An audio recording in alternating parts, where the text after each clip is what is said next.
আমার মেয়ের জন্মদিনে যে চিকেনের আইটেমটা করেছিলাম, তো তোমাদেরকে রেসিপিটা দিব বলেছিলাম। তো আমি এখানে প্রথমে চিকেনটাকে ম্যারিনেট করে রেখে দিয়েছি, টক দই, লঙ্কার গুঁড়ো আর সরষের তেল দিয়ে ভালো করে ম্যারিনেট করে রেখে দিলাম আধা ঘন্টা আগে।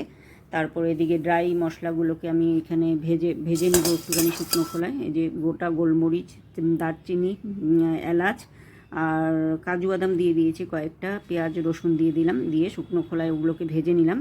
ভালো করে ভেজে নিয়ে ব্রাউন ব্রাউন টাইপের হয়ে যাবে যখন, তখন ওগুলোকে ভালো করে নামিয়ে নিয়ে পেস্ট করে নিতে হবে। ভালো করে পেস্ট করে নিলাম আমি এখানে। তারপর ওইদিকে কড়াই গরম হয়ে গেছে, আমি কড়াই বাটার দিয়ে দিলাম।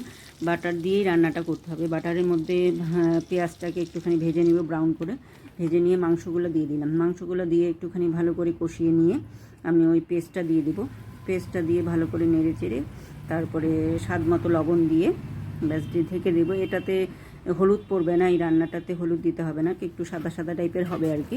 তারপরে এই দেখো হয়ে গেল রান্না। মোটামুটি জলও কম দিলেও চলে, অল্পটুকু জল যেতেটুকু সিদ্ধ হওয়ার জন্য আর কি।